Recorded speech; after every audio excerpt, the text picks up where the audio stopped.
सबों को praise the Lord. मसीह में मेरे प्रियो, आप लोग कैसे हैं दोस्तों? मैं उम्मीद करती हूँ कि आप लोग अच्छे हैं। आइए हम लोग बाइबल वचन से सीखते हैं कि परमेश्वर की संगति में हमें धोखा से कैसे हमें बचे रहना है। इसके लिए हम लोग वचन देखेंगे। गलाती 6:7 में कहता है, धोखा ना खाओ, परमेश्वर ठट्ठों में नहीं उड़ाया जाता, क्योंकि मनुष्य जो कुछ बोता है वही काटता है। आमीन।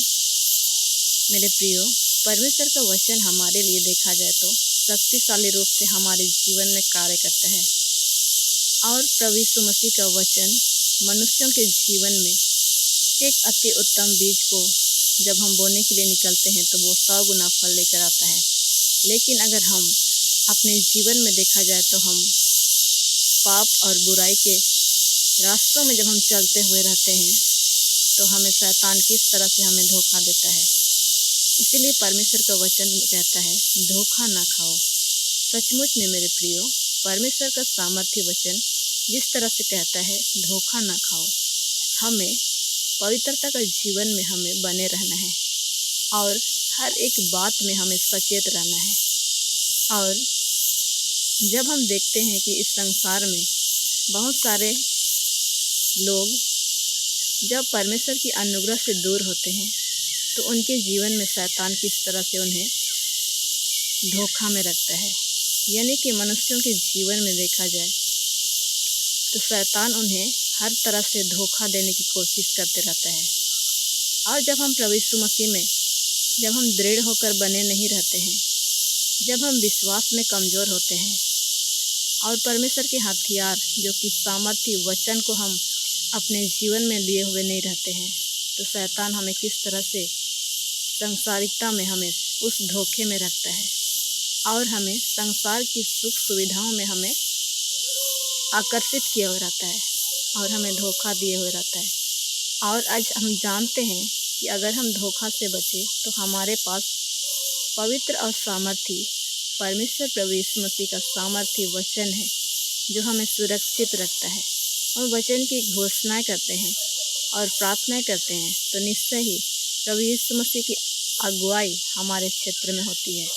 और हम प्रभु यीशु मसीह को हम अपने जीवन के हर एक स्थानों में जब हम जगह देते हैं तो प्रभु यीशु मसीह हमें फलवंत करते हैं, हमें फ्रूटफुल करते जाते हैं, हमें हर एक दिशाओं में प्रभु यीशु मसीह हमें फलवंत करते जाते हैं।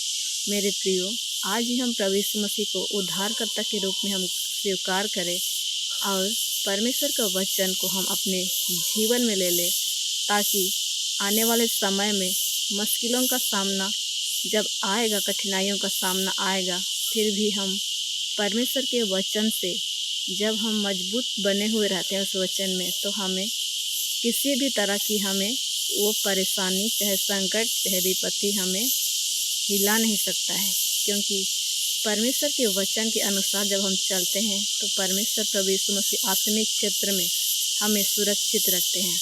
और संसार में देखा जाए तो ऐसे बहुत सारे पाप और बुराई है, लोभ लालच है। मनुष्यों को उस लोभ लालच में शैतान गिराते रहता है, उस योजनाओं में मनुष्यों को फंसाते रहता है, धोखा देते रहता है। लेकिन निश्चय ही हम अपनी आत्मिक आँखों को खोलें और जो हम सांसारिकता की सुख सुविधाओं के पीछे हम भाग रहे हैं, हम उसमें खोए हुए हैं, हम आज ही जागे, अपनी आत्मिक आँखों को खोलें ताकि प्रभु यीशु मसीह की उद्धार को हम जान सकें, प्रभु यीशु मसीह के जो वचन है हम उसे जान सकें, हम प्रार्थना करने वाले लोग हो सके। निश्चय ही आज हम प्रार्थना करने वाले लोगों के जैसा हमें बनना है और मसीह में हमें पवित्रता का जीवन व्यतीत करना है। प्रभु यीशु मसीह को अपने जीवन के हर एक क्षेत्र में हमें उद्धारकर्ता के रूप में हमें स्वीकार करना है। प्रियो, परमेश्वर प्रभु यीशु मसीह हमें से हर एक को अपनी संतान होने का अधिकार हमें दिए हुए हैं, ताकि हम प्रभु यीशु मसीह में मेल जोल कर और नम्रता के साथ क्रोध में ना आकर हम नम्र हृदय वाले हम बन सके। प्रभु यीशु मसीह हमें ऐसा बनाना चाहते हैं। मेरे प्रियो, आज हम प्रभु यीशु मसीह को स्वीकार करें और सांसारिकता के क्षेत्र से हम मुंह मोड़ लें और पवित्रता का जीवन हम व्यतीत करें, क्योंकि प्रभु यीशु मसीह सचमुच में संसार के हर एक मनुष्यों को बचाना चाहते हैं, ताकि हमारा जो उद्धार का निकट है, प्रभु यीशु मसीह के सम्मुख नज़दीक आने का समय बहुत ही निकट आ पहुँचा है।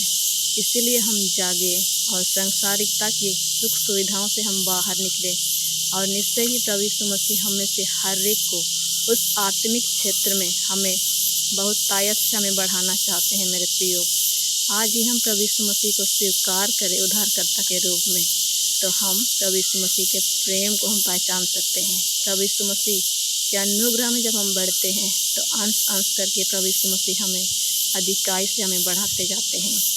आज हम हर एक कार्यों का जो फल होता है, उस कार्यों का फल हमें प्रभु यीशु मसीह देते हैं, और निश्चय ही हमें कभी भी प्रभु यीशु मसीह अपने से अलग नहीं करते हैं। लेकिन प्रभु यीशु मसीह अपने वचन के अनुसार हमें देखते हैं कि हमारा जो चाल चलन है वो किस तरह से है।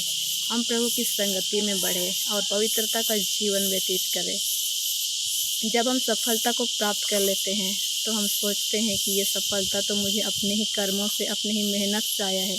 लेकिन मेरे प्रियो, प्रभु यीशु मसीह का प्रेम जब हमारे अंदर रहता है, तो हर एक आशीष हमारे लिए वो दरवाजे खुल जाती है, और उस आशीष को हम प्राप्त किए होते हैं। हम खुद से कुछ नहीं कर सकते, लेकिन सब कुछ हमें प्रभु यीशु मसीह देते हैं, और आगे भी हमें देते रहेंगे, क्योंकि हमें परमेश्वर के राज्य और धार्मिकता की खोज करना अति अवश्य है। और आज हम अगर खोज कर लेते हैं, तो हमारे पास हर एक चीज़ अवेलेबल होती है। इसलिए हम प्रभु यीशु मसीह को प्राथमिकता दें, और समय बर्बाद ना करते हुए हम परमेश्वर को समय दें, प्रार्थना का जीवन बिताएं, बाइबल वचन से हम स्टडी करें, क्योंकि प्रभु यीशु मसीह का जो आगमन का निकट है, हमारे पास बहुत ही कम समय बचा हुआ है। और हम एक दूसरे से प्रेम रखें। अगर हम किसी से हम पहले बैर रखते थे, हम ईर्ष्या जलन रखते थे, हम वो सब ईर्ष्या जलन की हर एक कार्यों को हम त्यागे और हम प्रेम से रहे, क्योंकि एक दो दिन का जीवन हमारे पास नहीं है, क्योंकि प्रभु यीशु मसीह हमें अनंत जीवन के लिए हमें अपने पास बुला रहे हैं। इसलिए हमें किसी भी व्यक्ति से, अपने परिवार से, आस पड़ोस से हमें प्रेम से रहना है, और प्रेम की बातें हमें करनी चाहिए, और पवित्रता का जीवन हमें व्यतीत करने चाहिए, क्योंकि ऐसा करने से प्रभु यीशु मसीह हमारे आगे अपने पवित्र स्वर्गदूतों को हमारे आगे आगे नियुक्त किए होते हैं, और हमें सुरक्षा देते रहते हैं। मसीह में मेरे प्रियो, आज ही हम प्रभु यीशु मसीह को स्वीकार करें, उद्धारकर्ता के रूप में स्वीकार करें, वचन को जाने, और एक दूसरे की बातों को भी सुने और समझे, और लोगों तक भी पहुंचाए, ताकि हर कोई प्रभु यीशु मसीह की संतान होने का अधिकार उन्हें भी प्राप्त हो, हर कोई बचाया जाए, क्योंकि प्रभु यीशु मसीह हर कोई को बचाना चाहते हैं। और वचन के द्वारा ही हम एक दूसरे को समझाएं, किसी के साथ गाली गलौज ना करें, क्योंकि पवित्रता का जीवन और मेल मिलाप का ही जीवन हमें हर घड़ी हमें बातें करनी है। निश्चय ही मेरे प्रियो, मैं उम्मीद करती हूँ कि आप सभी लोग प्रभु यीशु मसीह को स्वीकार करने जा रहे हैं, और पवित्रता के साथ अपना जीवन व्यतीत करने जा रहे हैं, और वचन का आदर करें, और प्रभु यीशु मसीह के राज्य में जब हम लोग आए हुए हैं, तो प्रभु यीशु मसीह की संगति में रहे। निश्चय ही मेरे प्रियो, परमेश्वर पिता प्रभु यीशु मसीह वचन के द्वारा हर एक को आशीष दे। आमीन।